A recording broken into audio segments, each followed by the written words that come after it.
The views and opinions expressed in the Golden Boot podcast are those of the speaker and do not necessarily reflect the views or positions of the Golden Boot podcast as a whole.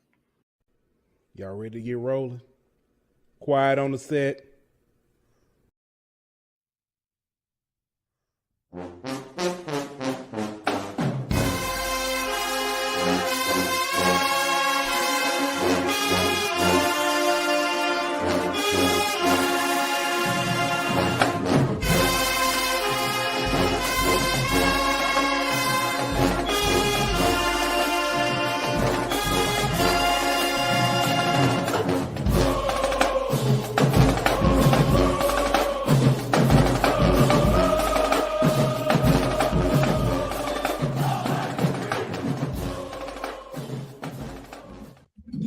Hey, welcome back. Another hot episode of HBCU. It's your boy Pooh Bear.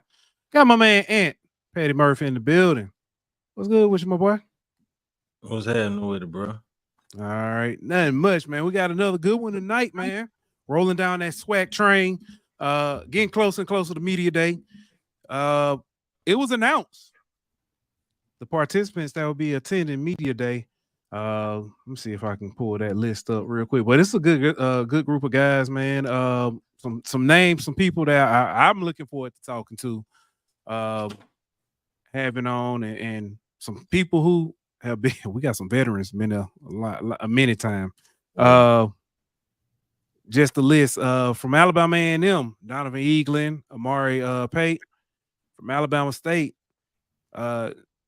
old face, new place, Andrew Body. In at least his third trip that I know of. He'll be there along with James Burgess. For Alcorn State, Tavares Griffin, Malachi Bailey. From Bethune, you got Raymond Woody III and Travaris Hammond. From FAMU, you got Kendall Bowler and Kelvin Dean Jr. From Grambling, Miles Crowley and Quentin Talley. From Jackson State, Asias Guthrie and Evan Henry. From Valley, Carrot Ross and Jordan Bussey. From PV, you got CJ Presley and Shamar Savage. From Southern, you got Chandler Whitfield and Sakelby Givens. From Texas Southern, you got Jacob Williams and Meaty Torres. I know I'm missing another. I'm gonna have to get that pronunciation. And then from UAPB, you got Elijah Jenkins and Damon Dawkins. So a nice little solid list. Again, like I said, we getting there. We getting there. Jay White in the building. We've been talking about your boys tonight, Jay White. I'm gonna go ahead and put it out there. We talked about it a little bit last week. I just want to see how much these guys gonna come out here and lie. I want to see if they got 8, 9 wins, 10 wins. We're going to figure it out. Somebody going to be lying. So we're going to see. Everybody came on here. Because everybody in the SWAC or MEAC and SWAC got, you know what I'm saying, for the most part, 9, 10 wins. Yeah, everybody lied but Zach. Everybody. Zach. Oh, Kobe didn't lie when he was talking about Delaware State. That's fair. That's fair. He lied. I ain't gonna say he lied. We talk about South Carolina. I ain't gonna say that. We'll find out though. Dave with his 5 wins for North Carolina A&T. He was reasonable, I guess. Mm-hmm. Maybe. Mm-hmm. See. Yeah, but we're gonna find out. We got some, but the guys we got on tonight, they typically, you know what I'm saying, they keep it real. They keep it real. We're gonna find out though. But man, let's go ahead and give a shout out to our sponsors over at BetOnline. BetOnline.ag. We'll be back 1 minute so we can find out who lying. Hold on, I gotta find the button. I'm lying by going to commercial. All right, here we go. BetOnline.ag is your number one source for all your sports information, stats, news, and scores. Get the latest odds, lines, and player injury reports for this year's NBA and NHL playoffs. BetOnline is always your sports information headquarters. This season, we have you covered for all your sports wagering needs. We have everything from NBA, NFL, MLB, and NHL to golf, tennis, UFC, and boxing. BetOnline is the fastest and easiest way to get your betting info, including live betting options and your favorite casino and card games that you can play right from your home. Head on over to betonline.ag today or use your mobile device to get in on the action. Be sure to use the promo code BLEAV to receive your 50% welcome bonus on your first deposit. BetOnline, where the game starts. Hey, welcome back to the Golden Boot. I'm sorry, HBCU. I'm tripping. Our good man from the Hill podcast, Mr. Wayne, Wild Wayne. Also welcoming back, representing Mississippi Valley. They got that new logo. That logo cold, boy. Hey, it's fire, and I do mean that with all pun intended. Big Pat, welcome back, bro. Glad to have you back. What up, gentlemen? What's How that? you doing? Man, good to be back with you fellas once again. Hey, like Zach said, hey, everybody got a ticket to Atlanta. Agreed. I just want to find out who gonna buy their ticket and who gonna get a, never mind. We'll figure it out. Adrian came in off the top rope, already said Bama ass. Oh, okay. he talk about everybody though. I be forgetting who his team is because he be talking about his own team sometimes. But fellas, man, first of all, thank y'all for coming back. Appreciate having y'all on again. Big Pat, man, holding it down for Valley, man. Holding it down, man. Thank you for joining us. I know you be out there on the road doing your thing. And Wayne, Yes, before we get started, I gotta ask a question because I know this is in your wheelhouse. Mm-hmm. Let's talk track and field real quick. Yes, sir. We all know the story about the student athlete, Norfolk State, ran the 10.5, 100 and 10.05. 10.05, yeah. And 10.05.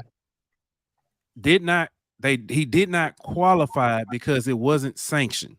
Mm-hmm. Can you, I know because you are a USATF official. Yes, I am. Can you give us a little insight on that instead of all the social media fodder that we hear?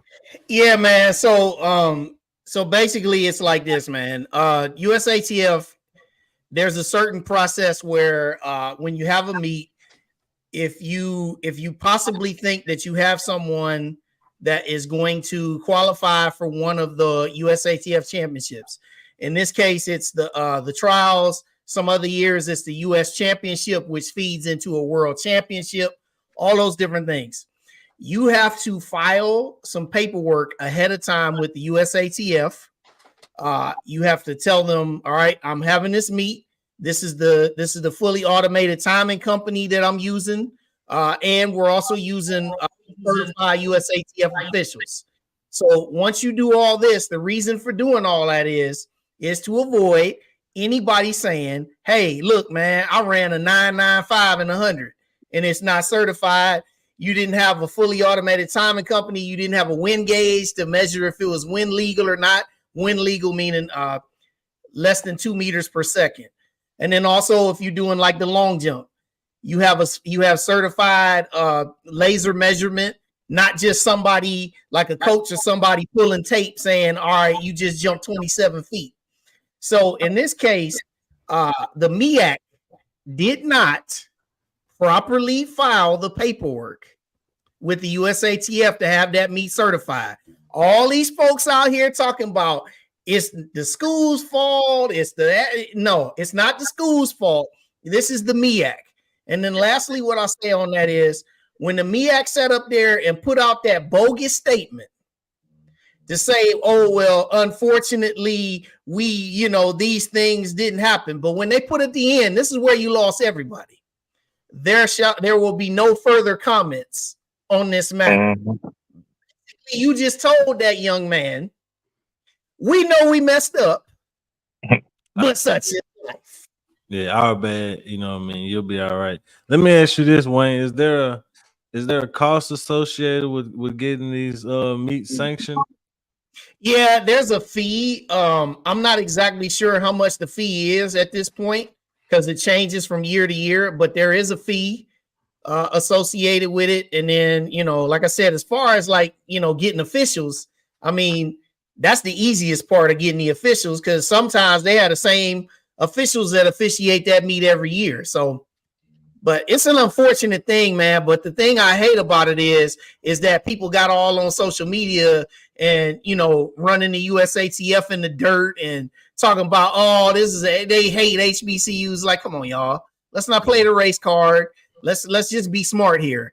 The protocol was not followed by the MEAC conference, and they need to own it better than that bogus statement that they put out there. Yeah.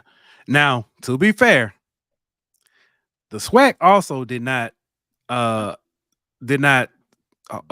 get their sanction as well, if I'm not mistaken. Their meet. So don't just go out there and blame it. If somebody from the MEAC, say somebody from Jackson State, or would have ran a 10-0-1, guess what? He still be sitting at home watching the trials just like everybody else. So yeah, unless he ran. I mean, we had an Alabama A&M athlete. We just had her on our show last week. She qualified and actually won the 100-meter hurdles for the women at the under 20 USATF championship. But she got her qualifying time at a sanctioned meet that was not the SWAC. Gotcha. Now, I will say this. They asked about the fees. I did look it up, got it up. It depends on the number of participants. Right. But from 1 to 100, $60. 101 to 250, $95. Typically, let me ask this.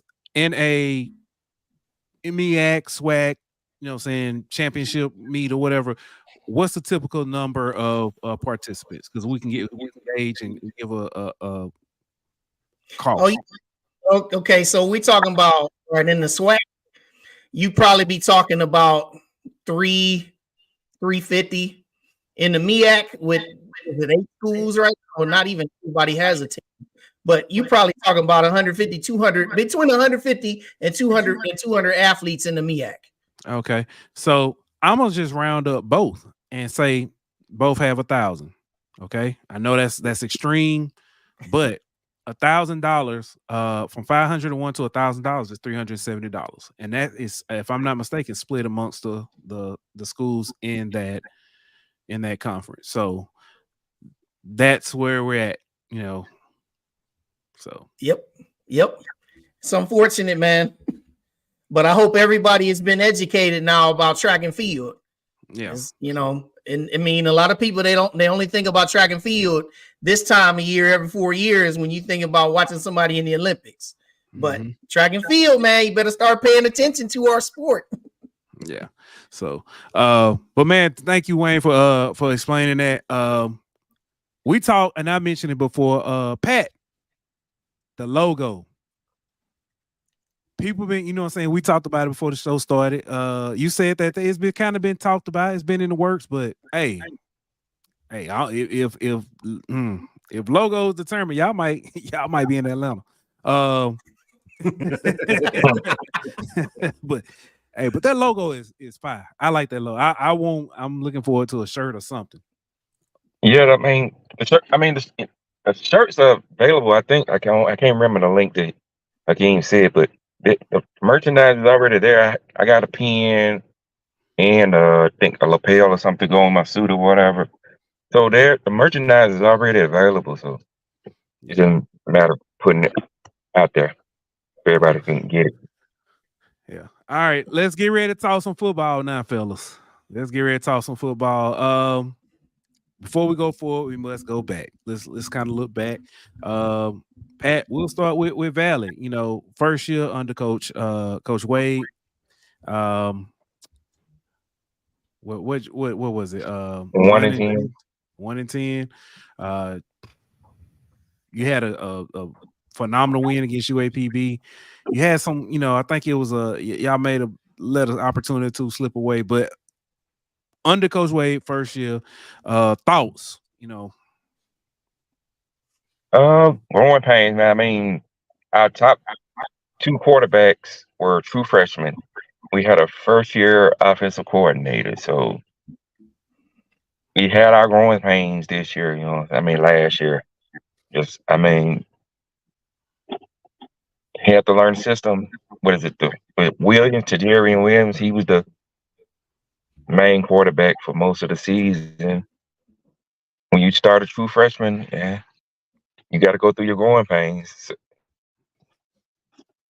And again, Alabama A&M, he had a side game, 3 downs, no interception.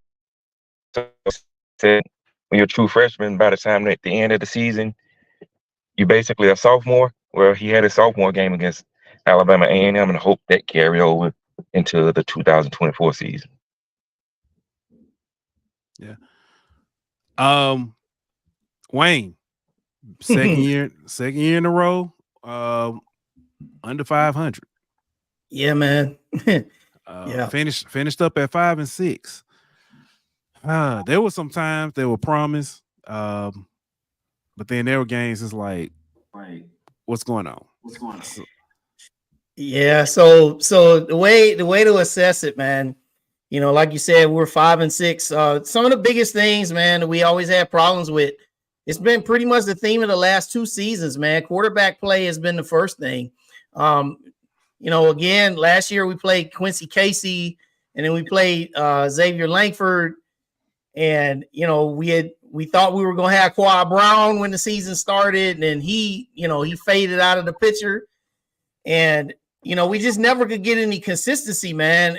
I mean, we had some moments at times, like Quincy Casey looked really good when we played the Thursday nighter against UAPB, where he threw for over 300 yards. Xavier Langford lit it up at Grambling on Grambling's homecoming, running for over 200 yards himself, and 3 TDs on the ground. I mean, we had some moments, but then we had some real ugly moments, like the Bethune-Cookman game, man. We start off 14-0, and then 412 yards on the ground later, they beat us 31, put 31 on us. You know what I'm saying? I mean, we struggled, man, offensively, and then also we struggled with defensive at times. Keenus Bullware, he was our DC last year. He's out. We had a couple of defensive coaches from last year. They're out. So the thing with last year was we just had no consistency, either point of the ball. I mean, we had good wins. We had a couple good wins there, but then we had games that got away from us. Like in the Classic, we were right there with Alabama State. Second half, we just couldn't finish it.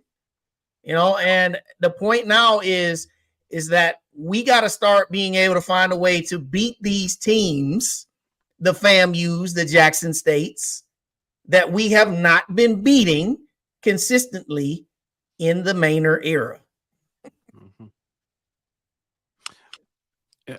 So speaking of the Maynard era, a lot of people expected him to kind of be on the hot seat the way last year finished, and going into this year, obviously the expectations are going to be high for him to kind of come in and do more than he's done the past few years.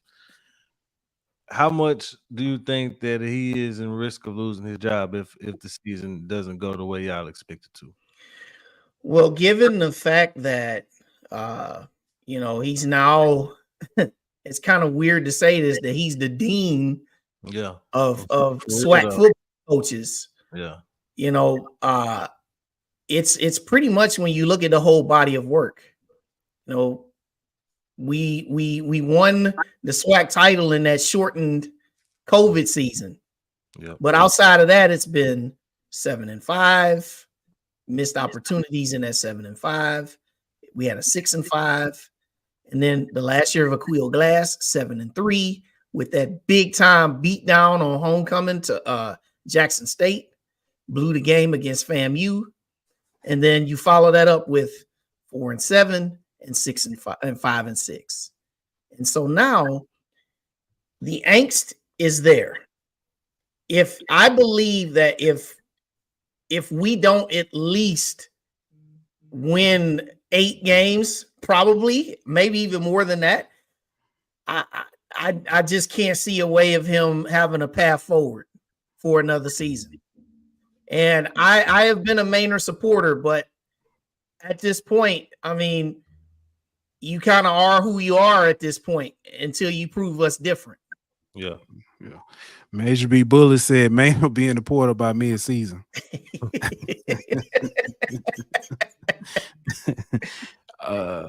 So I'm gonna tell you something that I commonly hear about Coach Maynard, or about I'm not going to say about Coach Maynard, about Alabama A&M, and it's something we talked about when we came on y'all shows last time.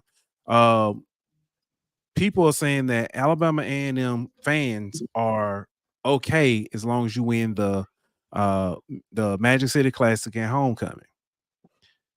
I think that has changed with the, even with you mentioned about the spring, although it be it, what was it, 4 games, 5 games, or whatever. 5 games. Yeah, you win the SWAC. You get that taste of victory. You get a new AD who's building nothing but saying greatness on that campus. You've got saying the kennel community. You've got the new arena. They're building that beautiful student center. So the scoreboard, the turf, that has changed. That culture has changed. Now it's like Maynard's almost a victim of his own success. Albeit it's not a lot of success, but it's enough to where he's kind of put it, a target on his own back. Yes. And it's to the point where there's no excuses. There's nowhere to run. I mean, they provided you with necessary resources to get it done. There's no excuses. I mean, recruiting wise, and I'm sure we'll get into that when we talk about the season outlook. I mean, recruitment wise, you could tell the way that moves have been made. It's almost gives you the feeling like this could be the last stand, and I gotta put it, I gotta deliver. So yeah, there's no excuses anymore, man. And for the fan base, the fan base for many years, that used to be the thing. Well, as long as we win the Classic, because the expectations were set so low forever. But now no one wants that. We just want to win. Everybody wants to win. And not only do they want to win, they want to be able to brag about winning. They want to be able to post about winning. I mean, that seems to be a common theme around the SWAC, but we really, really want to get that first taste of, getting to Atlanta. Everybody wants to feel that. And when you see some of the other teams in your conference, get there regularly, you want that feeling too. So, yeah. We'll see, man. Yeah.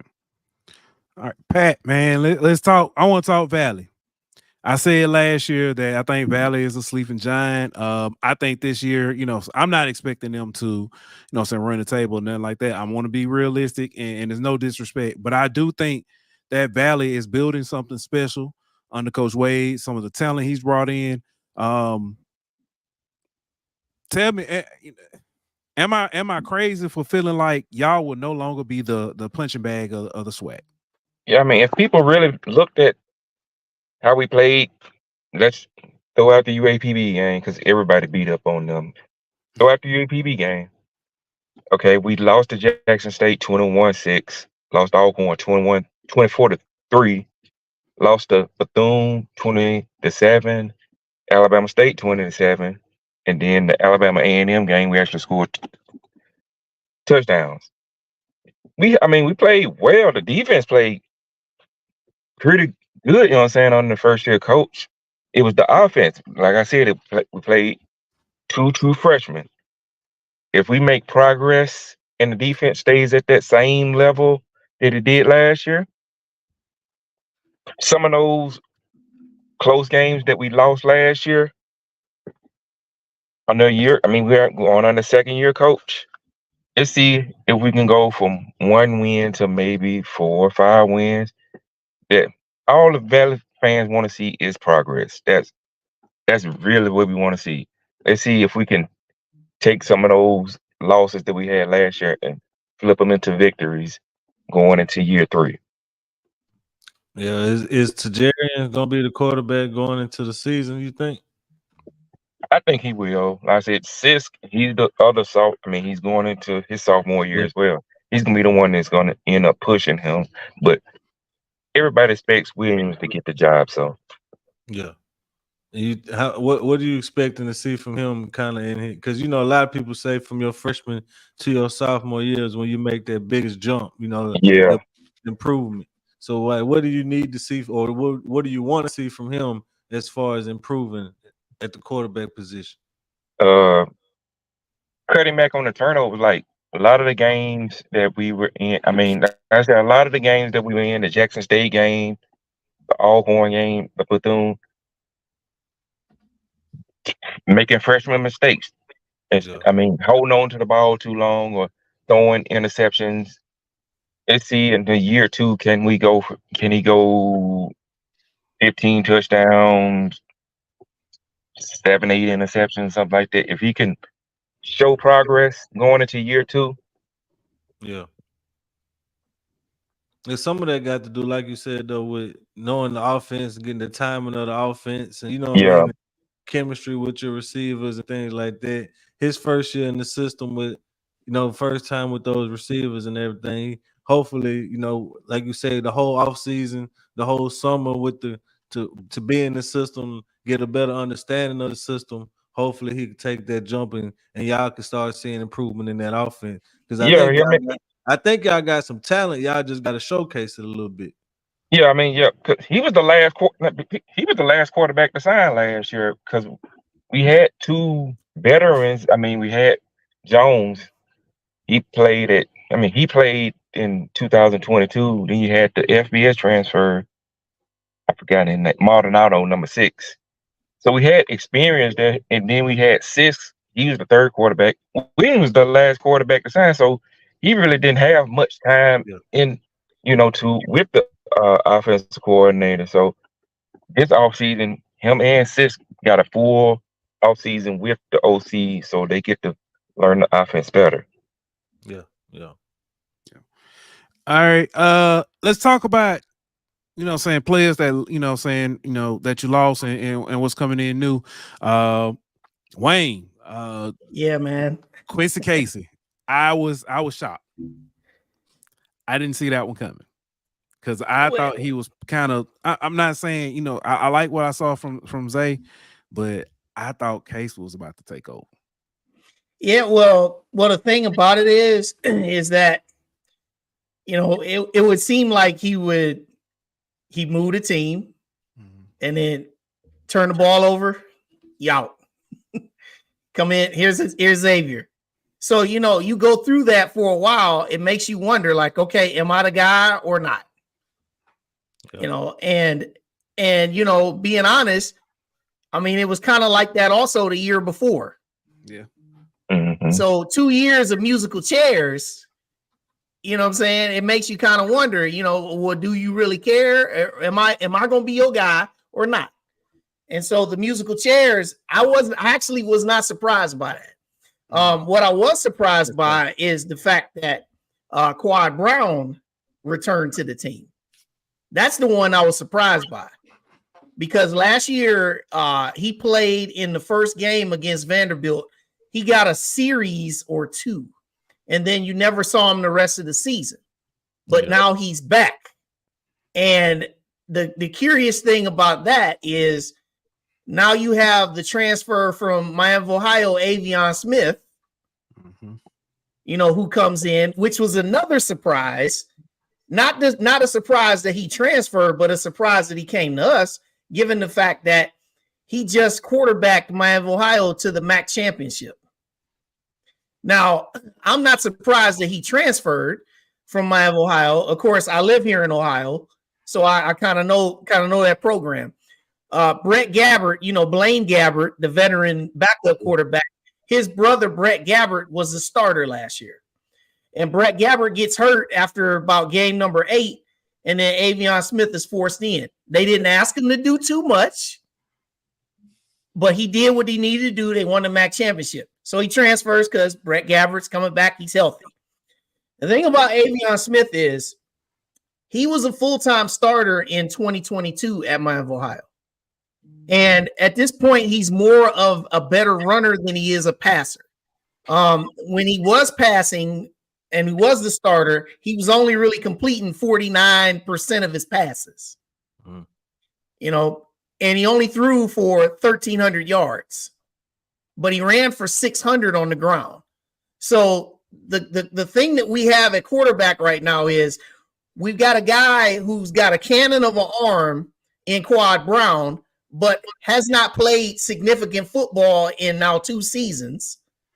And then you've got an established guy in Avion Smith who has FBS experience, but he's still developing as a passer. And then, oh, by the way, you got another wild card in there in Xavier Langford, who's still on the team. And so where we sit is we just need to find a starter, stick with the guy, and let's just see where we fall. You know, right now, I don't favor either guy, but one thing that I do want to see that we struggled with last year, we need to see some consistency in our passing game because we have returned our entire running back room. Donovan Eaglin's back, Ryan Morrow's back, Harold Jemison is back. You know, we've got receivers with Jacoby Hewitt coming back, Keenan Hambrick coming back, and we got Duke Miller to transfer from Jackson State. And then tight end, we got Smooth Barry White, number 42, coming back, and then we got the big transfer from UT Martin. You know, DJ Nelson, guy who was first team All OVC 2 years ago. 6'5", 220, reception, and can block. So we've got some offensive weapons, and then we're rebuilding the offensive line. You know, we went out in the portal, and we got 3 guys. We got a guy from Minnesota who played at Minnesota. We got his name is Terrell Lawrence, 6'7", 355. You know, we got a transfer from Georgia Tech, another guy who's 6'5", over 300 pounds. You know, we picked up a guy who's a red shirt, Ramir Lewis. So we've got 3 new starters on the offensive line. All right. So if we get some consistency at quarterback, offensively, we can do some things. You know, and then the other part of our team is our defense. So defensively, we lose some key pieces there. You know, we lose Zarion Hayes. Yeah, you know, big Hayes. He was a dog at defensive end. You know, we lose 3 key starters on that front 7. But we do bring back Amari Pate. Amari Pate was second team all conference as a corner, and he's expected to take big steps this year. And then lastly, with our defense, we got a new defensive coordinator in Thomas Howard, who comes over from South Carolina State. Famously, he was the guy who, you know, set up that defense that shut down Jackson State in that Celebration Bowl win that they had. So we got a lot of things to work with, but defensively, we got a lot of new pieces. New defensive coordinator, a lot of new places to fill on that front 7. You know, we find somebody that can be consistent opposite Amari Pate, you know, and then offensively, like I said, we got some things to work with. But it's a lot of questions, man. Lots and lots of questions. Yeah. Same question for you, Pat. We know Tajarian. He kind of found his footing later in the season. But what else you got coming back? Key losses. Okay, yeah. We had Jackson Davis, FCS freshman All-American, leading receiver last year as a freshman. 6'5", about 210, 220. I'm not saying he's Shannon Sharp, but the similarities are there as far as somebody, a tight end that could run like a wide receiver. On the other side, you got Ross, the local product from Itabena. He's the field stretcher on offense. Defensively, our biggest loss was Emmons. He was that one. He was the anchor of the defense. He transferred out to Tarleton State. He was the number 1 safety in the country, FBS or FCS, according to PFF. But we got a lot of pieces that redshirted last year. A lot of the FBS transfers like Von Killings, Markham from Memphis redshirted last year. Like on offense, we had the 2 3-stars. They redshirted. One from Memphis, another one from Texas. I can't remember his name, but they redshirted last year. So I've our Fant averaged about 8 yards a carry last year.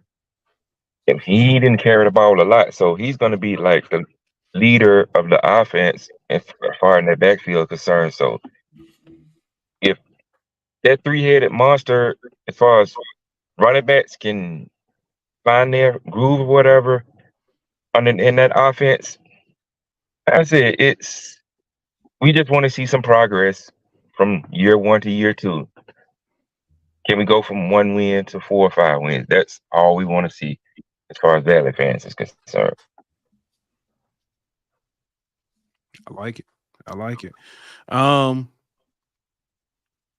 you, I was gonna, I don't want to hog that one. Go, I'll let you, because I was about to get going. I'll get going. See who I can get the live first. Go ahead, Ant. Nah, you good.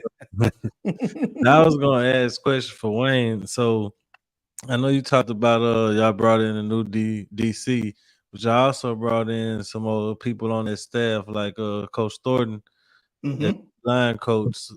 What's what side of the ball are y'all kind of hanging y'all's hat on, and what side of the ball is kind of are you gonna think need some work as the season go along? Yeah, I'm definitely gonna hang my hat on the offensive side because that's where we have the most returning experience. You know, with our offensive coordinator Dwayne Taylor been there for a while. We need some work on defense, man. Obviously we needed it last year because last year we just couldn't get any key stops. Yeah. And when you're breaking in new defensive system and you're bringing in plenty of new defensive players, man, it's definitely one of those things that is a big time unknown for us. And if I'm gonna be honest, man, I really don't have a whole lot of confidence in it right now. Just given the fact that if we had made some key stops last year and did consistently, then maybe I would say hopefully that could carry over. But when you make big changes like that, it's just we got to see, man. But definitely offense, I think, I feel confident that we could probably succeed in running the ball. I mean, we got our 2-headed monster, man. I mean, you guys saw how it worked last year when it was rolling. When Eaglen and Morrow were rolling last year, I mean, you could ride those guys. And depending on who plays quarterback, that's also another question. But I just feel very solid in what we might have on offense. But we'll see, man. Yeah. Same question for you, Pat. If you would asked this a couple weeks ago, it would have been the defense, but we got to replace our defense coordinator. He left for Central. So, North Carolina Central. So, the pieces are there. We just have to see who is the defensive coordinator. The offense, there are pieces there. Like I said, Davis, Fant, Williams. There are pieces there. We just have to see how much improvement is there under year 2 under the offensive coordinator. But like I said, even right now, I would probably lean more on the defense than the offense. We'll just have to see who the defense coordinator is. I got you. Wayne, y'all's backfield. I know you've talked about them. I went to the it was the Lane game, and I didn't even realize Eglin had went out of the game. Morrow came in, picked up right where he left off, and I think he won like offensive player, the SWAC offensive player of the year that week. If I'm not mistaken, both backs won offensive player of the week at least once, maybe twice each. What does that bode or kind of symbolize where y'all going with it this season, relying more on the run game, or do you think it still will be, Maine is going to try to find a way to air that thing out. So for me, if Avion Smith is the starter, I can definitely see a heavy run focused attack. He's brilliant in the zone read. Real brilliant in the zone read. If Quad Brown is your starter, I see it more of a, more play action. And then definitely, some throwing. Because like I said, when you have DJ Nelson at tight end, he's an additional weapon in that passing game, to go with these receivers that we do have. So again, I guess the way to answer it is I think it depends on who's under center. Okay. Pat, what's somebody we're not talking about for Valley that might just jump out on us and kind of surprise us this season? Believe it or not, it's somebody that actually played last year. I already talked about him, Fant, because he had in limited carries. He had, like in the Jackson State game, he only had 4 carries, but he had 99 yards. In the UAPB game, he only had like 4 or 5 carries, and he ended up having like 100 yards. So, can he go a full season with about 10 to 12 carries a game? Because we know we got the other 2 running backs that are going to be coming off red shirts, but can he go a full season? In fact, can he go a full season with about 100 carries? That's going to be the biggest question. Can he endure a full season? If he can, I say watch out, because I think he could end up with 100 carries, maybe 700-800 yards, and maybe 40 receptions. He could have 1,000 all-purpose yards in the season, and I said just watch out for Fant. That's the Fabian Fant. Yeah, I'm looking at the stats from last year, and averaging 8 yards to carry is crazy, man. Yes, that's insane, bro. And he did that on the limited carries. Like I said, he didn't have a lot of games with a lot of carries until toward the end of the season. Yeah. I'm looking at it. He only had like 35 carries, so he really ain't getting many touches, but almost 300 yards and like right at 300 yards and 35 carries. That's some explosiveness for sure. Same question for you, Wayne. Somebody we're not talking about at A&M that's gonna probably shock us. Man, I've been waiting on this young guy ever since he transferred. He transferred in. This is his 3rd year in the program. We've been waiting on Keenan Hambrick, wide receiver. We've been waiting on you, young man, number 6. His father played at A&M. When I was there in the late 90s, early 2000s, we've been waiting on him. He's had some flashes, but this is your 3rd year in the program, man. And I think that this could be the year that he breaks out, man. I think this could be the year. Definitely. All right. We about at that time. Y'all ready, fellas, to go down this schedule? Yeah, man. Let's do it, man. All right. Pat, let's start with you. Y'all open up with Tennessee State. Yeah. What you thinking? Win, loss, maybe? I'm going to say win, because the way he ended the season against Alabama A&M, he only his turnover was a fumble, so he didn't throw any interception, but he just had a fumble. If he carried that over into season 2 and the defense plays at the same level as they did last year, I think we could go up there and shock them. You know what I'm saying? Because we should have beat them in 2019, but yeah. All right. Next up, you got Lamar. Ooh, I mean, I don't know. I mean, it all depends on how we play against Tennessee State. When we last played Lamar, we almost upset them. We took them into overtime when they was ranked in the FCS. So I think we can. I mean, it's all going to depend on how we play against Tennessee State. But I think we can go over there and compete. You know, it's just depending on how we look against Tennessee State. All right. Murray State. Mm. I'm gonna let y'all know. The maybes we're gonna do like spades. We're gonna count them as Possible. as possum, and two possums equal a W. Yeah. So that's why I'm gonna go with that. So we got one possum in Lamar, but you got Murray. You going to Murray State?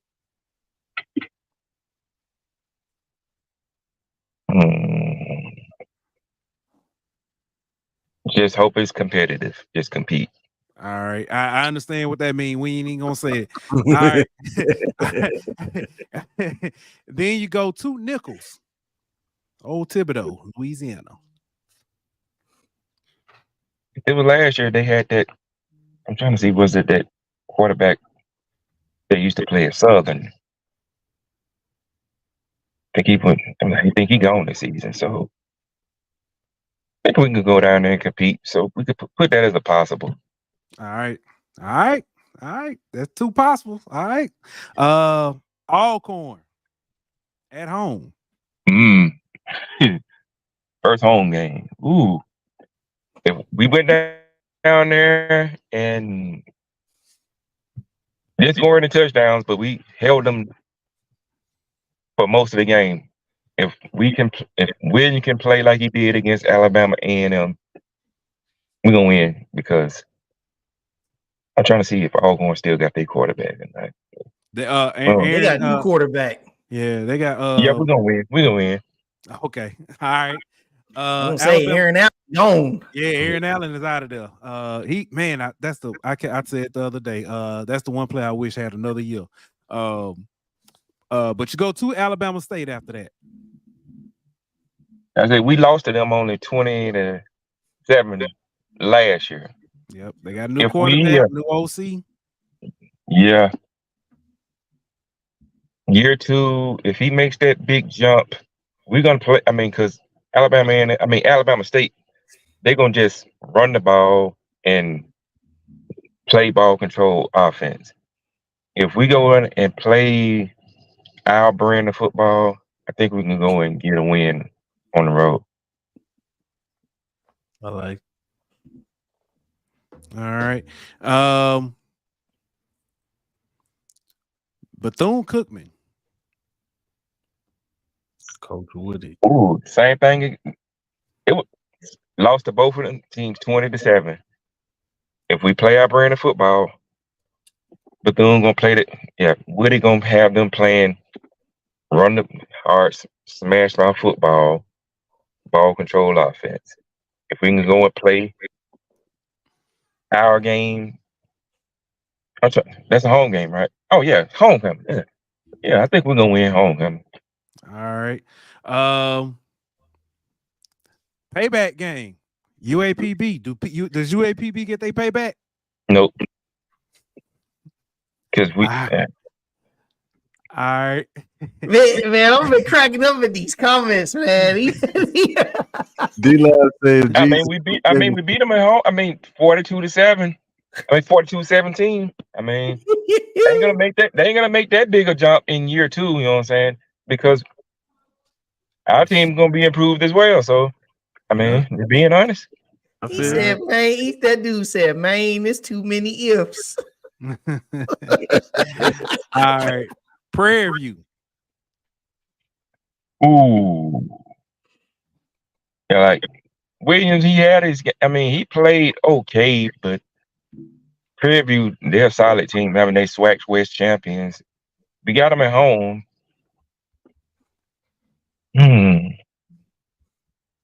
They're gonna play solid. Prairie View gonna play a solid game. Put that in the possible category. Yeah. All right, Jackson State. I want to say at the vet. Yeah, see, that's the thing. I saw them. We played them great we just couldn't score in the offense. Their quarterback had a solid game. I'm trying to see if he's a freshman or was he a freshman last year? Morgan will be back. Morgan's there. Yeah, that's what I'm. Yeah, He played a solid game last year, even for his first start. I believe that was his first start against us. It was.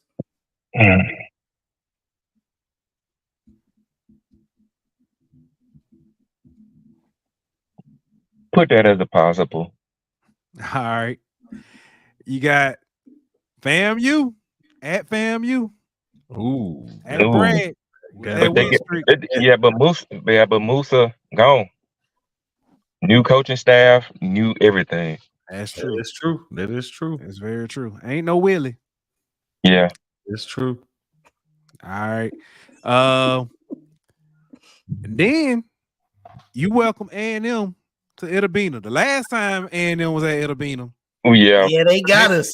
They said that y'all was ain't painful, They bro. said y'all ain't cut the grass. That was painful. So this time we're gonna have turf. Ain't gonna be no excuses this time. Okay. I like to hear. All right. So if my calculation with the possums and how we had that's what 7 wins. No, I don't think it was that many. It was listen, every 2 possums. I think he was up to about 5. Yeah, y'all see 5. I think that's if we could get 5 wins, if we could get 5 wins next year, that'll be considered a successful season for us. Yeah, I think so for sure. Yeah. Hey, listen. Major said you could beat him. Somebody said, how many possibles can you get?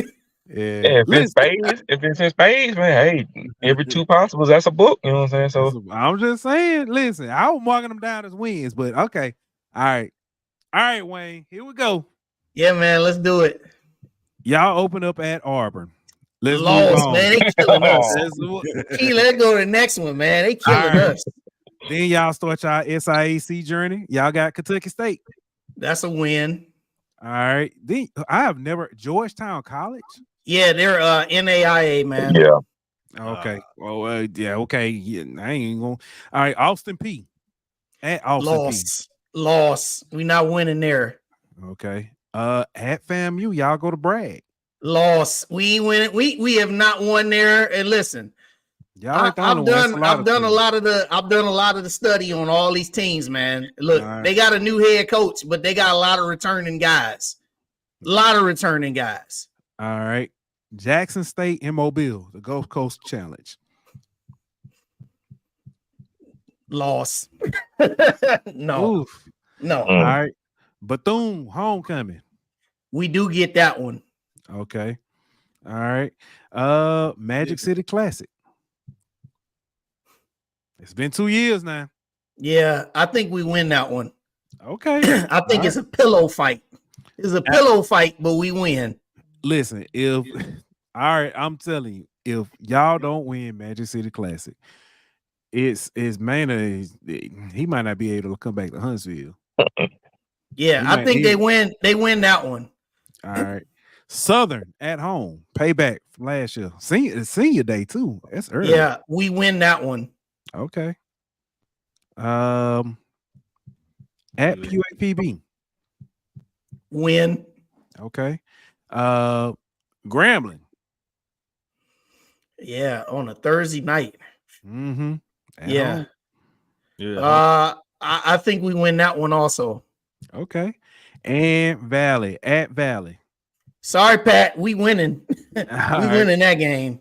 All right. Let me go back. Let me count these up because my map been kind of bad tonight. Let's see. That's 1, 2, 3, 4. 8 and 4. Yeah, I mean, I honestly really believe it's 7 and 5. I really believe 7 and 5, but I think the swing game is the classic for us. Gotcha. But FAMU, we don't never win down there, man. And people think that we going down there to win. Like, come on, man, stop. We got to play. You got to play great to beat them. They have not lost a home game in the SWAC yet. And with Southern and Grambling, the fact that we played them both at home, We've beaten Grambling the last 2 years. I do like our chances when we play them at home. Southern, we never win at Southern. I said we would lose there last year, and we did. It just seemed like funny, weird things happen every time we go play in Baton Rouge, man. So yeah, you got 8-4. I would more say I think it would be realistically, I think 7-5. And then even if we finish 6-6, I wouldn't even be surprised with that either. So is 7-5 enough to keep the job? Yeah. No, because it depends on which games. I feel like, honestly, here's the thing, man. I think the East this year is going to become like what the West is, what the West has been. The last 3 seasons, it's been a runaway winner in the East. I don't see that happening this year. I see it more like you're going to have more of a survivor than you're going to have a winner. I think it's going to be some teams going to take some lumps in the East. I think Alabama State's going to put some stuff on a couple teams. You ready for this? Bethune-Cookman is the sneaky team in the entire SWAC. A lot of people sleeping on what Woody did with all the transfer talent that he brought in. And towards the end of the year, if you look at how they were playing, he had that team playing well. Remember, they should have beaten Jackson State. So it's gonna be crazy, man. It's gonna be crazy in the East. I think honestly, both divisions this year is gonna be dogfights. But Pat, man, I think y'all gonna try real hard. I really believe y'all gonna play a lot better. I really do. Yep. And shout out to y'all for with the investment you guys have made in the facilities. But one question I do have for you, Pat, is I know you guys got that transfer quarterback from Norfolk State. So are you hearing anything about him being in the mix to win the starting job? I think he's gonna push, because he do have experience. He got, at Norfolk State, and he did play at JUCO. I think he played at Jones, I believe. But yeah, I think he's there. They brought him in to, push Williams or whatever. Just looking at the stats or whatever, I don't know if he's got that to, take the job or whatever. But we'll see after camp. Okay. Yeah. All right. I gotta ask this, Pat, and then I'm gonna come to you, Wayne. Pat, success, and it's not necessarily based on wins and losses, but success for Valley this year looks like what? Flipping some of those like I said, after the UAPB game, there were at least 3 or 4 games that we probably could have won if we had more consistent quarterback play. So hopefully, if Williams make that jump from year 1 to year 2, I would say 4 or 5 wins and I would say 4 or 5 wins and probably some close losses. Just competitive, basically. Yeah, competing. Yeah. Okay.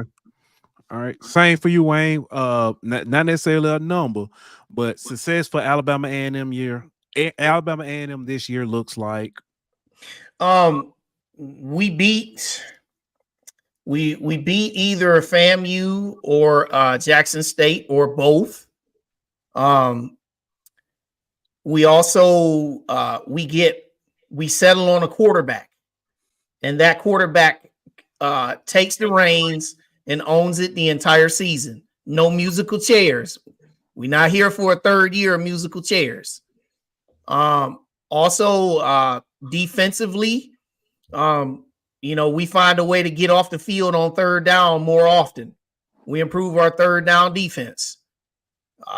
And also, I just think, the obvious things is, snap that 2-game losing streak in the Classic.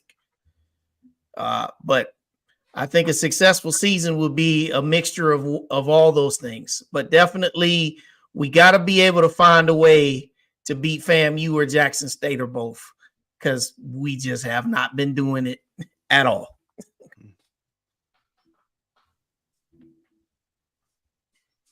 I'm with you. I'm with you. Yeah. Before we get ready to get up out of here,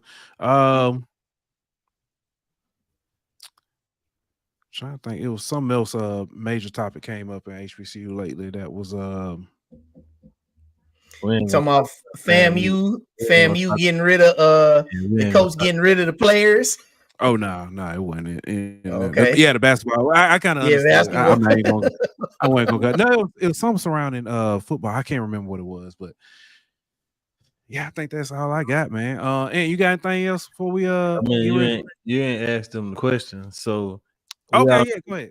NCAA coming out in a few weeks. What feature y'all fellas looking most forward to on the game? Bruh, I don't even play video games, man. All right, that was nice talking to you tonight, Wayne. You ain't gonna play at all? Honestly, man, I have not played video games in over 10 years, bruh, at least. That's how long it's been. The game. Yeah, that's how long it's been. Okay. Well, shoot. I might just buy me a new PlayStation, man, to play that thing. Yeah. Oh, Hitman, we talked about that at the top of the show. Yeah, the names coming to media day. We did talk about that. Pat, what about you? I know you be on the road a lot. I don't know if you get a chance to play, but y'all killing me tonight, man. Yeah, man. I be on the road a lot, man. I don't have time to do. I get you. But fellas, man, listen, I appreciate y'all coming through.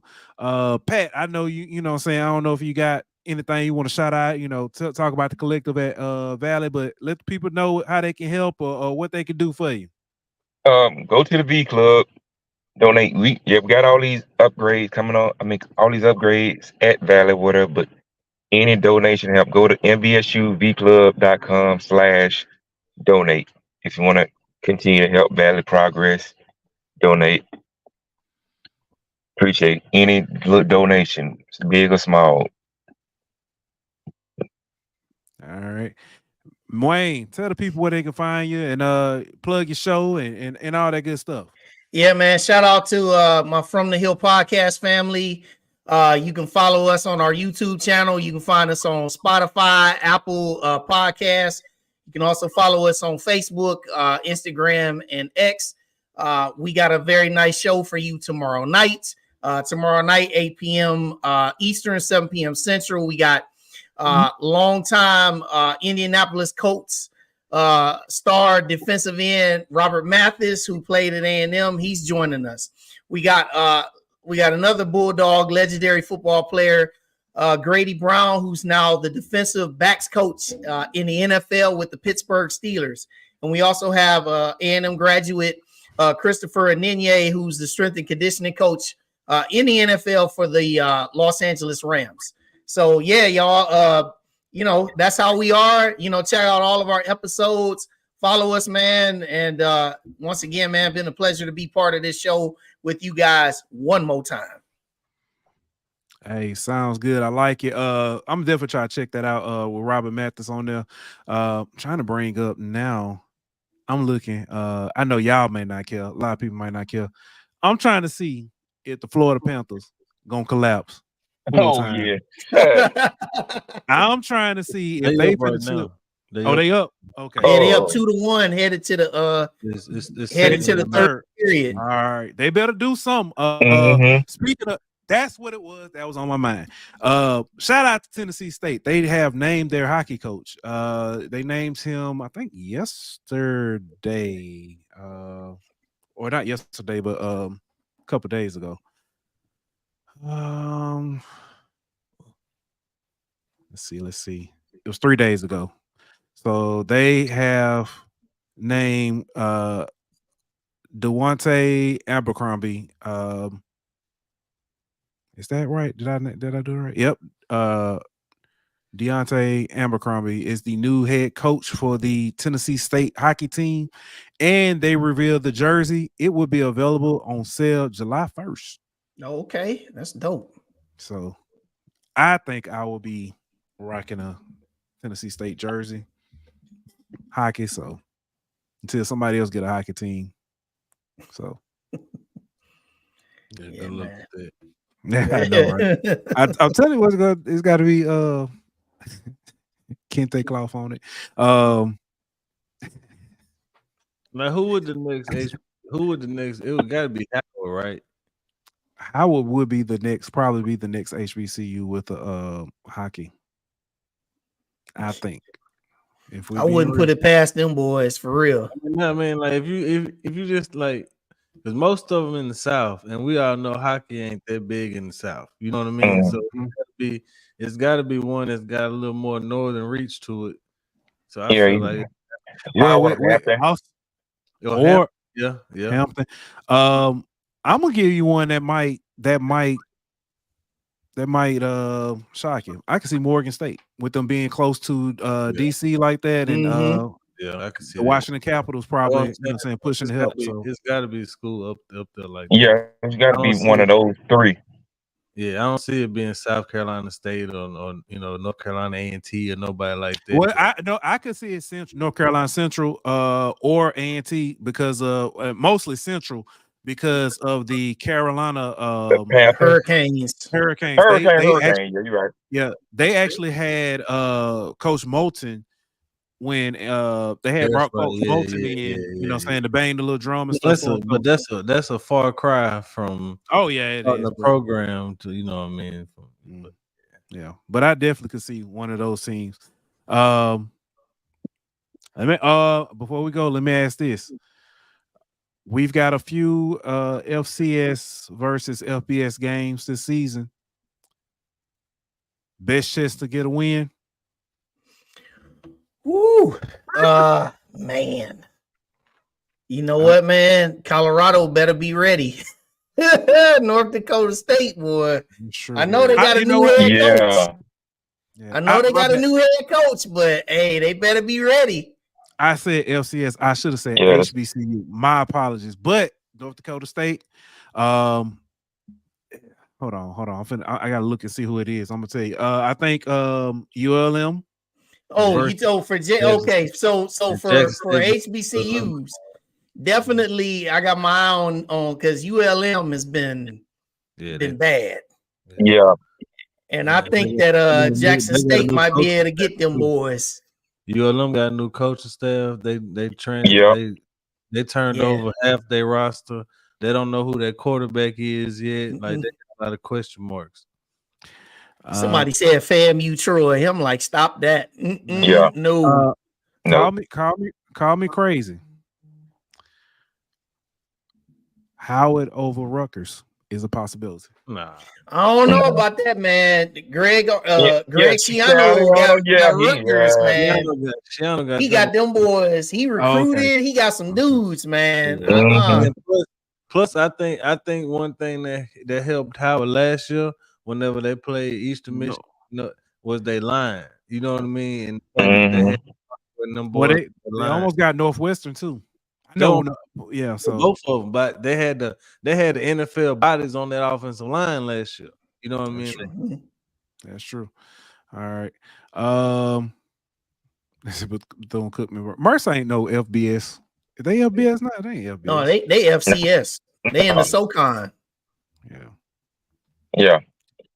All right. Well, fellas, again, thank y'all for coming through. Truly appreciate it. We'll be back, ladies and gentlemen, on Thursday. We'll be back on Thursday. We got FAMU and Southern coming through on Thursday. Oh boy. How you get them two together? They gonna be talking all kind of smack, man. They had matchup. I already see good times, fellas. Enjoyed it. Yeah, listen. What's my guy Kelvin Rozier? He gonna be doing the strike all night. I can see it. I already know. But like I said, we'll be back on Thursday, and like that, this show was presented by betonline.ag. Bring me my money.